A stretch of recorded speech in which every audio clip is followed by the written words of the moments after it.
호흡의 기술. 이곳은 아무것도 달라진 것이 없습니다.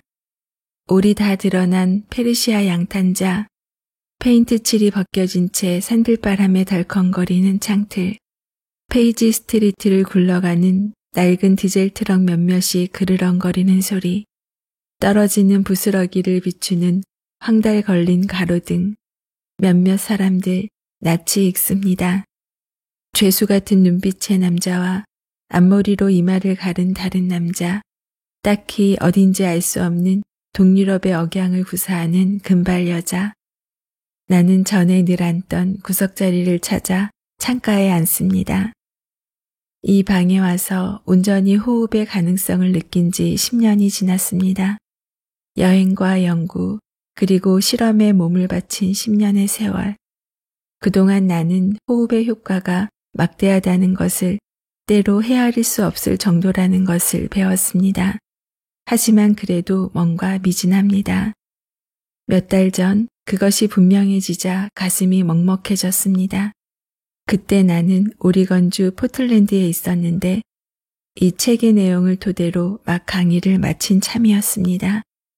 연단을 내려와 친구와 이야기를 나누기 위해 로비로 걸어갈 때 어떤 여자가 다가왔습니다.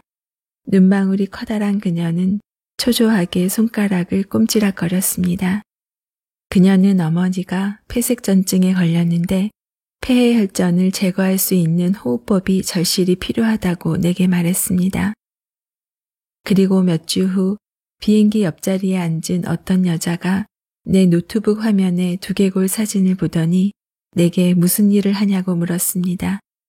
대답을 들려주자 그녀는 친구가 심각한 섭식장애와 골다공증과 암에 걸려 너무나 고통이 심하다고 하소연했습니다.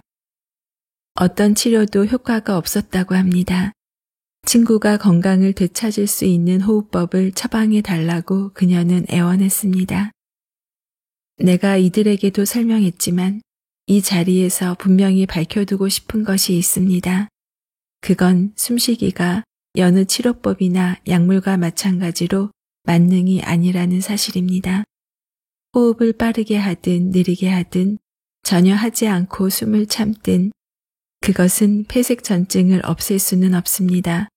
코로 호흡하며 한껏 숨을 내쉰다고 해서 이미 발병한 유전성 신경근육 질환을 되돌릴 수는 없습니다. 어떤 호흡으로도 사기암을 치료할 수는 없습니다. 그처럼 심각한 병은 긴급한 의학적 치료를 필요로 합니다. 항생제와 예방접종이 없었다면, 그리고 림프절 감염을 치료하기 위해 최후의 순간에 다급히 의사를 찾지 않았다면 지금 나는 살아있지 못할 것입니다. 지난 100년 동안 개발된 의료기술은 수많은 생명을 구했고 전 세계의 삶의 질을 몇 배나 높였습니다. 물론 현재 의학은 아직도 한계가 있습니다. 치과 의사 겸 수면 전문가로 30년간 일해온 마이클 갤브 박사는 걸어다니는 송장을 상대하고 있다고 말했습니다. 지난 40년 동안 호흡내과 의사로 일해온 나의 장인 돈 스토릴 박사에게 들은 말을 그는 되풀이했습니다. 하버드 대학과 스탠버드 대학 등의 의사 수십 명이 또 내게 같은 말을 했습니다. 현대의학이 응급 상황에서 신체 일부를 잘라내고 꿰매는 데는 놀라울 정도로 효율적이지만 비교적 온건한 만성 전신 질환을 치료하는 데는 안타깝게도 모자란 구석이 많다고. 예컨대 현대인의 대부분이 투병 중인 천식과 두통, 스트레스, 자가 면역 문제 등에서 그렇습니다. 이 의사들은 그것을 숱한 방법으로 숱하게 설명했습니다. 업무 스트레스와 과민성 대장 증후군, 우울증, 손저림을 호소하는 중장년들은 신부전 환자만큼 관심을 받을 길이 없다고, 그저 혈압약과 항우울제를 처방받고 돌아갈 뿐이라고. 현대 의사의 역할은 당장 시급한 불을 끄는 것이지 연기를 날려보내는 것이 아닙니다. 그런 현실에 만족할 사람은 아무도 없습니다. 가벼운 만성질환을 예방하고 치료할 시간도 지원도 없다는 사실에 의사는 좌절감을 느낄 뿐입니다. 환자는 의사의 관심을 받을 만큼 병이 심각하지 않은 줄로만 알게 됩니다. 그것이 바로 그토록 많은 사람들, 그토록 많은 의학 연구자들이 호흡법을 찾아 나서는 이유 가운데 하나라고 나는 믿습니다. 호흡법은 예방적 유지, 곧 가벼운 문제가 심각한 건강 문제로 불거지지 않도록 몸의 균형을 유지하는 최적의 방법입니다. 때로 우리가 그 균형을 잃으면 적절한 숨쉬기로 이를 회복할 수 있습니다. 노벨상 수상자인 엘베르트 센트죄르지는 이렇게 썼습니다. 60년이 넘도록 생체 연구를 한 결과 우리 몸은 한없이 나열되는 질병들이 시사하는 것보다 훨씬 완벽하다고 나는 확신하게 되었다. 우리 몸의 단점들은 선천적인 결함에서 비롯한 것이 아니라 우리가 그것을 남용한 탓이다. 센트죄르지가 말한 우리 몸의 단점이란 우리 자신이 초래한 병, 곧 인류학자 로버트 크로치니가 명명한 문명의 병을 가리킵니다. 당뇨와 심장병, 뇌졸중 등 10대 사망 원인 중 9가지는 우리가 먹는 음식과 마시는 물, 우리가 사는 집, 우리가 일하는 사무실 때문에 발생합니다. 그것들은 인류가 만들어낸 질병입니다. 우리 중 일부는 유전적으로 이런저런 병에 걸릴 확률이 높을 수 있지만 그렇다고 해서 꼭 그런 병에 걸리도록 운명 지어진 것은 아닙니다. 질병 유전자의 스위치는 켜질 수 있는 것과 마찬가지로 꺼질 수도 있습니다. 그 스위치를 전환하는 것은 환경 투입입니다. 식단 개선과 운동, 가정과 직장의 스트레스 요인 및 독서 제거는 대부분의 현대 만성 질병을 예방하고 치료하는 데 큰 영향을 미치며 그 영향은 지속됩니다. 숨쉬기는 핵심적인 투입입니다. 지난 10년 동안 내가 배운 바에 따르면 날마다 우리의 폐를 통과하는 13.6kg의 공기와 세포가 소비하는 0.77kg의 산소가 우리의 식단이나 운동 못지않게 중요하다는 것입니다. 호흡은 잃어버린 건강의 한 기둥입니다. 유명한 의사인 앤드루 웨일은 이렇게 썼습니다. 더 건강한 삶을 위한 조언을 한마디로 줄여 말하면 더 잘 호흡하는 방법을 익히라는 것이다. 연구자들은 끝없이 펼쳐진 이 분야에 대해 아직 배울 것이 많지만 더 잘 호흡하기에 대해서만큼은 현재 많은 부분에 의견이 일치하고 있다. 이제까지 우리가 배운 것을 간단히 요약하면 다음과 같습니다. 입 호흡. 스탠퍼드 실험이 끝난 2달 후 자약한 아약 박사의 실험실에서 안데스 올손과 내게 20일간의 연구 결과를 이메일로 보냈습니다. 우리가 이미 몸으로 느낀 교훈은 입 호흡이 끔찍하다는 것입니다. 고작 240시간 호흡을 한 후 카테코라민과 스트레스 관련 호르몬 수치가 치솟았습니다. 이는 우리 몸이 육체적, 정신적 압박을 받았다는 뜻입니다. 또한 코 속에 디프테리아 균이 들끓었습니다. 며칠만 더 입 호흡을 계속했다면 본격적인 코 결굴 감염으로 발전했을 것입니다. 그동안 혈압은 지붕을 뚫고 솟구쳤습니다. 심박수 변동은 곤두박질 쳤습니다. 울선의 데이터도 나와 다를 게 없었습니다. 밤이면 밤마다 아무런 여과도 저항도 없이 끊임없이 입속을 들락날락거리는 공기의 흐름 때문에 우리 2사람 모두 지속적인 야간 질식을 경험할 정도로 우리의 목에 연조직이 붕괴했습니다. 우리는 코를 골았습니다. 며칠 후에는 기도 폐색이 시작되어 수면 무호흡에 시달렸습니다. 우리가 입 호흡을 계속했다면 만성 코골이와 폐쇄 수면 무호흡증뿐만 아니라 고혈압과 대사 및 인지장애로 발전했을 것입니다. 모든 측정값이 바뀐 것은 아니었습니다. 혈당 수치는 영향을 받지 않았습니다. 혈액의 세포수와 이온화 칼륨 농도는 대부분의 다른 혈액 지표와 마찬가지로 변함이 없었습니다. 아울러 몇 가지 놀라운 일이 있었습니다. 무산소 호흡의 척도인 젖산염 농도는 입 호흡을 하면서 실제로 감소했는데 이것은 내가 산소를 태우는 유산소 에너지를 더 많이 사용했다는 뜻입니다. 이는 대부분의 피트니스 전문가들이 예측해왔던 것과 정반대였습니다. 나는 약 0.9kg의 체중이 줄었는데 이는 날숨을 통한 수분 손실일 가능성이 가장 높습니다. 하지만 이 말만은 믿어주시기 바랍니다. 명절 이후 이 포흡 다이어트는 권장할 만한 게 아니라는 것을. 끊임없는 피로감, 짜증, 조급증, 불안감, 진절이 나는 입냄새, 줄기찬 화장실 출입, 정신이 멍하고 시야가 흐리고 배가 아픕니다. 이 포흡은 참혹했습니다. 인체가 두 가지 통로로 호흡할 수 있게끔 진화해온 데는 이유가 있습니다. 일단 우리의 생존 가능성이 높아집니다. 코가 막힐 경우 환기 시스템을 입으로 대체할 수 있습니다. NBA 스타 스티븐 커리가 덩크슛을 하기 전에 몇 번 입으로 숨을 들이쉬거나 아이가 열이 나서 입호흡을 하거나 친구들과 함께 왁자지껄하게 웃으며 입으로 숨을 들이마시는 이런 일시적인 입호흡이야 건강에 장기적인 영향을 미치지 않을 것입니다. 만성적인 입호흡은 다릅니다. 인체는 낮이나 밤에 몇 시간씩 날 공기를 처리하도록 설계된 바 아닙니다. 만성 입호흡은 전적으로 비정상입니다. 코로 숨쉬기. 울손과 내가 마개와 테이프를 제거한 날 혈압이 떨어지고 이산화탄소 농도가 올라가고 심박수가 정상이 되었습니다.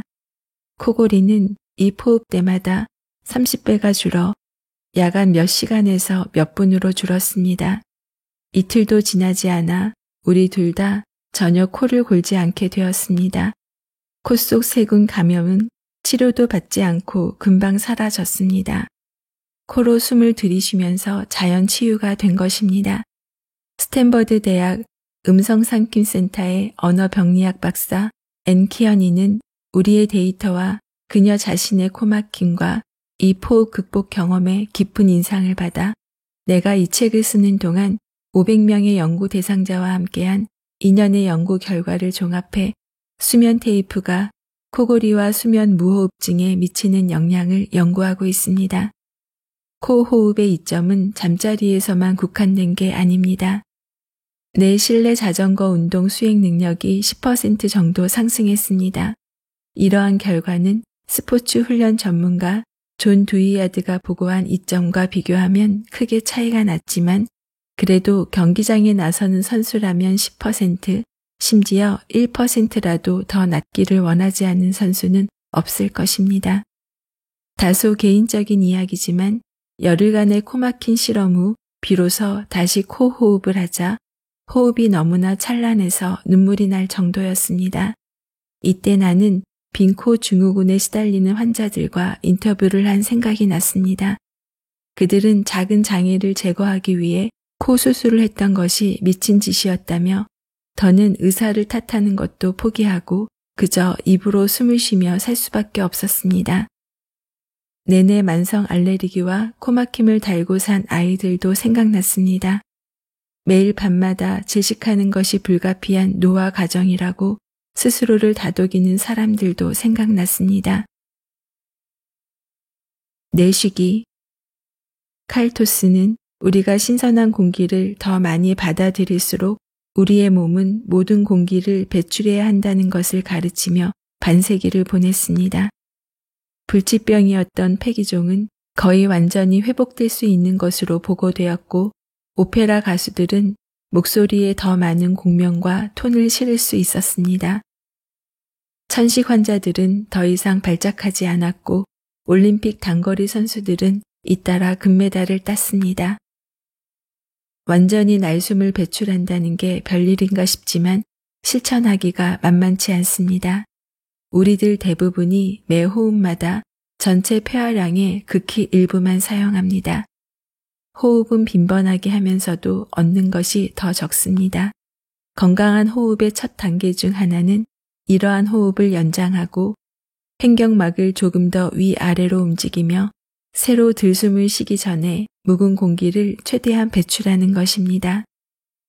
스톤은 1960년대에 이렇게 썼습니다.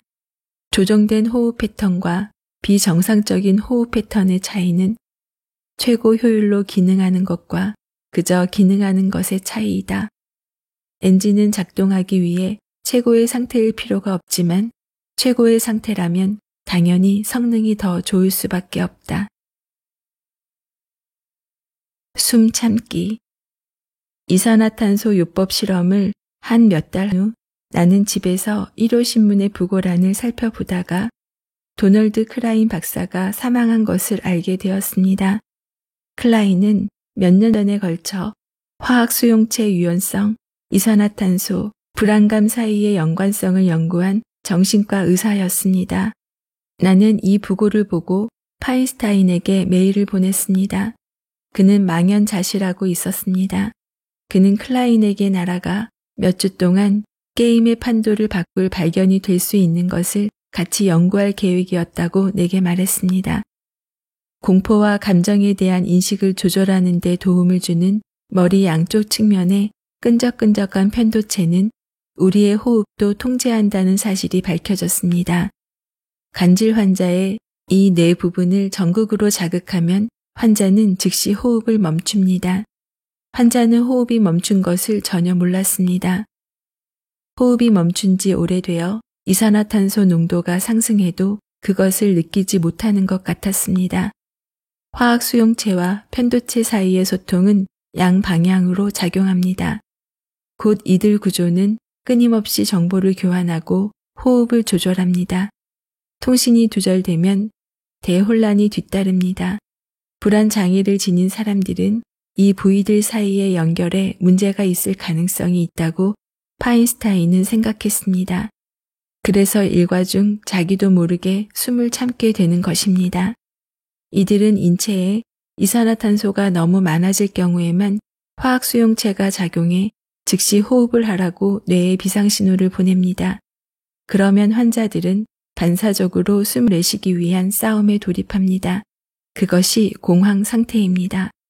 결국 그들의 신체가 가능한 한 이산화탄소 농도를 낮게 유지하기 위해 끊임없이 과호흡하는 것도 경계경보 상태에 머물면서 그러한 예기치 못한 공황 발작을 피하려고 적응을 한 결과입니다. 파인스타인은 이렇게 말했습니다. 불안장애 환자들이 경험하게 되는 것은 완전히 자연스러운 반응이다. 그들은 인체의 비상사태에 반응하고 있는 것뿐이다. 불안장애는 근본적으로 전혀 심리적인 문제가 아닐 수도 있다. 파인스타인은 이러한 접근 방식이 전적으로 이론일 뿐이어서 엄격하게 검증할 필요가 있다고 경고했습니다. 그가 앞으로 수년 동안 할 일도 바로 그것입니다. 그러나 그것이 사실이라면 왜 그토록 많은 약이 공황과 불안장애, 기타 공포질환 장애에 효과가 없는지, 그리고 느리고 꾸준한 호흡법이 왜 그토록 효과가 있는지를 설명할 수 있습니다. 숨은 어떻게 쉬는지가 중요하다. 거에게 스탠퍼드 실험 비용을 선불로 지불한 후 안데스 올손과 나는 몇 주마다 채팅을 했습니다. 우리의 대화는 지루하지 않았습니다. 올손은 50세 생일 직후 내게 이렇게 말했습니다. 나는 지금 평생 그 어느 때보다 더 많은 에너지와 집중력을 발휘하고 있어요. 올손은 가장 순수한 의미의 펄머노트입니다.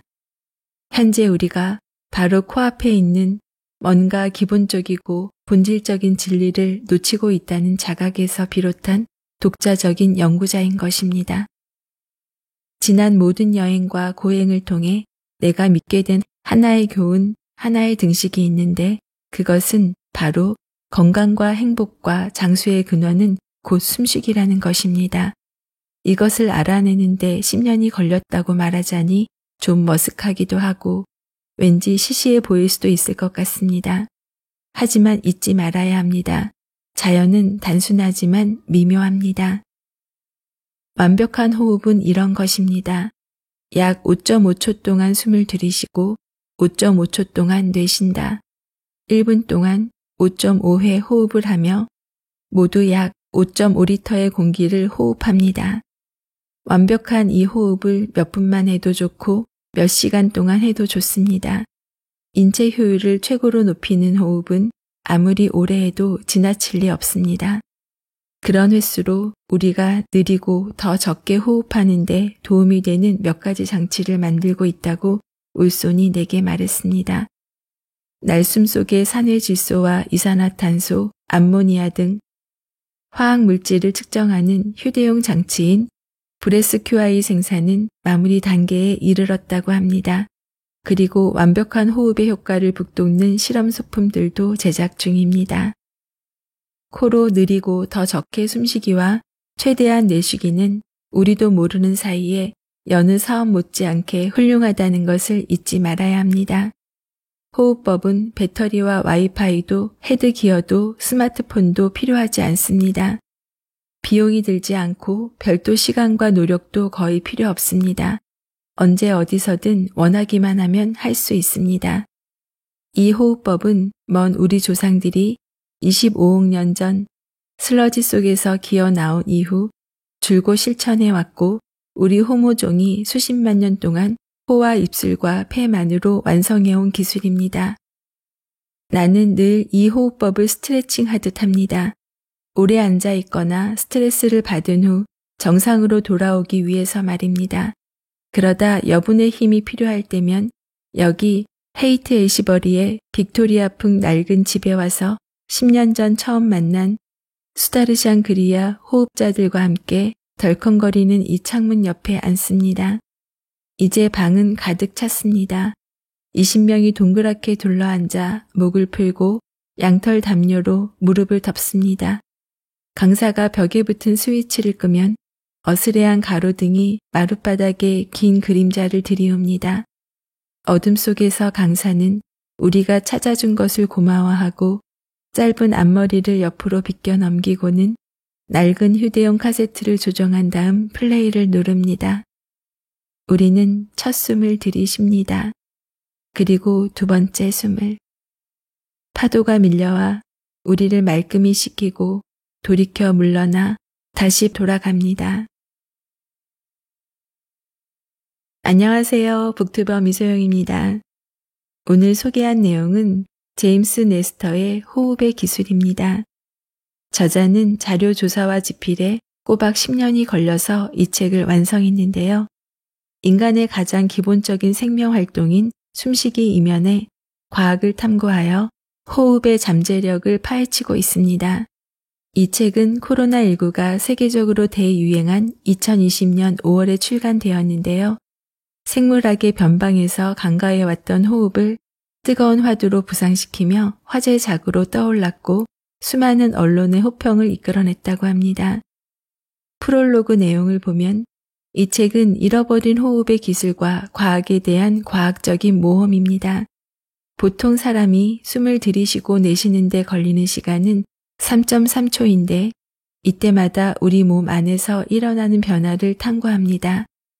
호흡을 할 때마다 유입되는 수많은 공기 분자, 우리의 뼈와 근육, 혈액, 뇌, 오장육부를 어떻게 형성하는지, 그리고 이 미세한 분자들이 다음 날, 다음 주, 다음 달, 다음 해, 그리고 수십 년 후 우리 건강과 행복에 어떤 영향을 미치는지에 대한 과학 이야기를 펼쳤습니다. 저자가 이것을 잃어버린 기술이라고 일컫는 이유는 전혀 새로운 게 아니기 때문입니다. 우리는 이미 평생 숨쉬며 살아왔습니다. 그런데 왜 숨쉬는 방법을 배우는 게 필요한지에 대해 말해주고 있습니다. 저자가 말하는 호흡은 단순히 숨을 쉬면 살아가는 것이고 숨을 멈추면 죽는 것이 아니라 주제를 갖고 몰입하는 것을 말합니다. 저자는 직접 실험을 2단계로 진행했는데요. 1단계는 코를 막고 일상생활을 합니다. 우리는 평소처럼 먹고 운동하고 자면서 오직 입으로만 숨을 쉬는 것이고 2단계는 1단계와 똑같이 먹고 마시고 운동하고 자지만 호흡 통로를 바꿔 코로 숨을 쉬면서 일종의 여러 가지 호흡법을 익힙니다. 그 실험한 내용을 바탕으로 이야기가 전개됩니다. 오늘 내용은 에필로그 숨찬 여정의 끝을 소개해드렸습니다. 브로그로 호흡법이 소개되어 있는데요.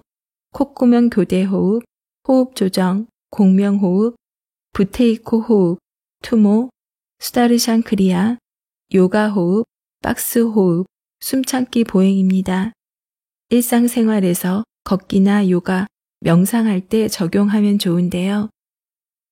오늘은 그 중에서 걷기 하면서 곧바로 적용해 볼 수 있는 숨참기 보행 내용으로 마무리합니다. 숨참기 보행은 이산화탄소를 증가시켜 인체의 혈액순환을 촉진시키기 위해 이 호흡법을 쓴다고 합니다. 들어보시고 곧바로 적용해 보세요. 숨참기 보행. 잔디가 깔린 공원이나 모래톱 또는 집안이 부드러운 곳이면 더욱 좋다. 폐를 완전히 비운 다음 천천히 걸으면서 발걸음 수를 센다. 더 이상 참을 수 없다는 느낌이 들면 세는 것을 멈추고 코로 아주 차분하게 몇 번 호흡을 한다. 걷기는 멈추지 않는다. 적어도 1분 이상 보통 호흡을 한 후 다시 처음부터 반복한다. 이 호흡법은 수련을 오래 할수록 발걸음 수가 늘어납니다. 들으면 들을수록 미소 짓게 되는 미소 생각. 은퇴와 노후를 위한 동기부여, 자기계발 이야기를 전하는 북튜버 미소영입니다. 오늘도 24시간 행복하세요.